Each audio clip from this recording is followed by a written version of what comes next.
Hi, and thanks for tuning in. And this is my explanation of how I approach people when they ask me how I know if the earth is flat. Well, first I'll start off by telling them that in order to understand this, you just need a combination of common sense and imagination. Now, I'll start with this.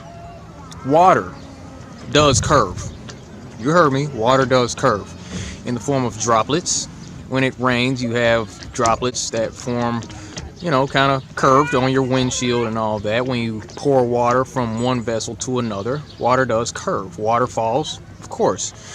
Even in supposed zero gravity, when you see the astronaut doing the trick where he wrings the towel out and the water conforms all around his hand, yes, water does curve. But here on Earth, we're not in zero gravity, now are we? But what I like to specify is that bodies of water don't curve.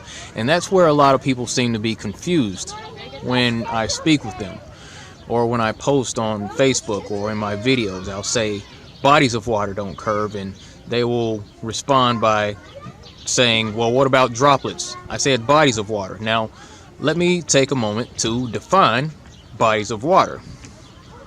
Now, according to Wikipedia, a body of water, or water body, often spelled water body, is any significant accumulation of water, generally on a plane surface.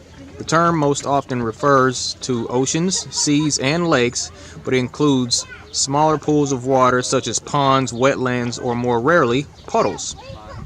A body of water does not have to be still or contained.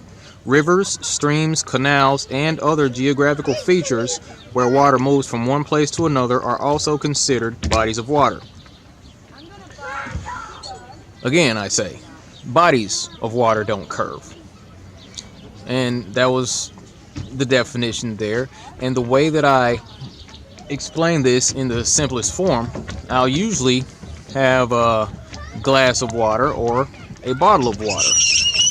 And the way that I define a body of water on a small scale is whenever water accumulates to a point that it reaches all edges of its container, such as this bottle of water here.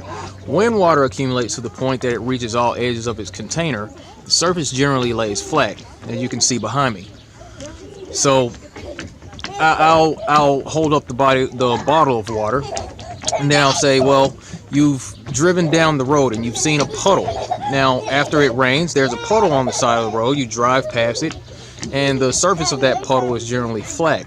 Or if you go out into your yard after a storm, and you see that water is pooled up in your yard, from one edge to the other, it generally lays flat on the surface. Just the same as a swimming pool, from one edge of the pool to the other, the surface lays generally flat. So I'll continue building up from there.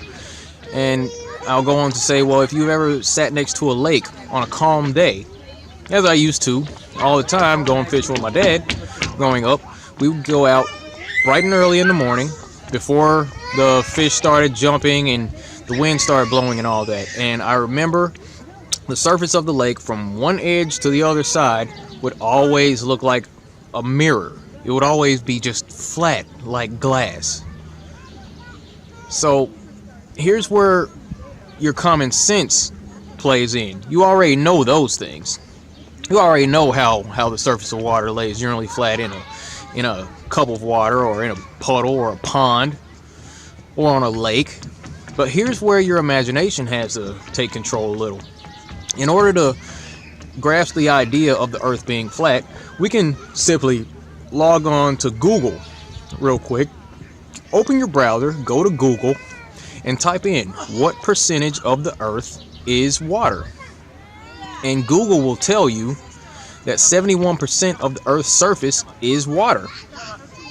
So 71% of the earth's surface is water. That's the oceans. So if the rules played the same for this bottle of water to those lakes, the same rules apply to oceans. The surface of the ocean lays generally flat, and any one ocean is connected to all other oceans. It's all one body of water, if you think about it. So 71% of the face of the earth is water. Bodies of water do not curve, therefore the earth is flat. Now, I got into a conversation with a man earlier, and he says, well, but water would have to be contained. I said, yes, well, water would have to be contained in order to lay flat like that. So what's the container? Well, the container is 360-degree ice wall known as Antarctica. That's what we know as Antarctica, the South Pole. You see, the way that the flat earth works is that the North Pole is at the center, and every direction away from the North Pole is south. Therefore, Antarctica, it's not just a small continent at the bottom of a spinning globe. It's actually a 360-degree ice wall, and that's what holds the waters in. Now, how that ice wall form? Well, here's where we talk about the sun and the moon. The sun and the moon actually make a clockwise circuit around the face of the earth. Now, the sun isn't 93 million miles away, nor is it 400 times the size of the earth. The moon isn't 4 times the size of the earth, and it's not 238,000 miles away. We've been misled about those measurements. Besides, I'd like to know who has the yardstick that actually measured the distance from the earth to the sun. 93 million miles away? I don't know exactly how they came up with that number, and I don't think they do either. But everybody just goes along with it. The fact of the matter is that the sun is small and local. As I said, the sun and the moon, they make a clockwise circuit over the face of the earth. Now, during the summer months here in the northern hemisphere, what we know as the northern hemisphere, the sun will make its circuit closer to the center, to the North Pole. That's why we have a point in Alaska where the sun never sets. Not really. The sun will stay up for basically 24 hours. I heard a guy earlier today saying it was like 22 hours and 15 minutes or so that the sun is constantly in the sky. It'll just dip slowly, slightly below the horizon, and then just come right back up again. This happens every year in Alaska. So during the summertime, sun's making a tight circuit towards the center.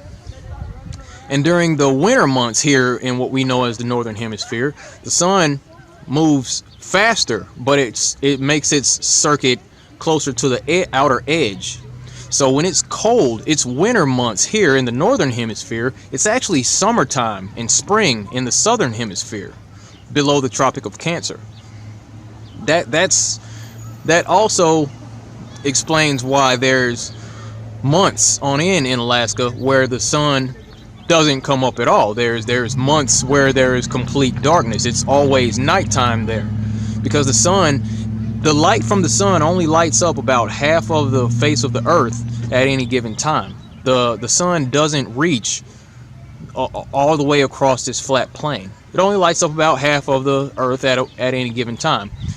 And so that heat from the sun at the same time only reaches about half of the earth. That's why on the flat earth map you'll see in the center, North Pole, you'll see that it's colder there, and on the outer edge you'll see that it's colder out there, because the heat from the sun doesn't reach out that far, and the sun has to move faster around the outer edge. That's why the ice wall accumulates, because that's the coldest place on the face of the earth. You see? So that's the explanation that I give as to the form, the shape, the basic dynamics of the earth being flat. And that's the explanation for bodies of water don't curve. That's the explanation for the ice wall. That's the explanation for the seasons on the flat earth model, in my opinion. That's from what I've gathered. So that's my explanation. I appreciate you tuning in.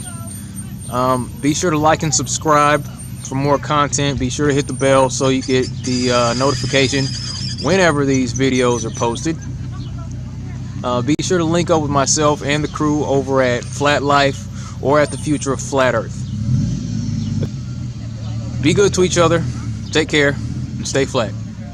I'll see you in the next video.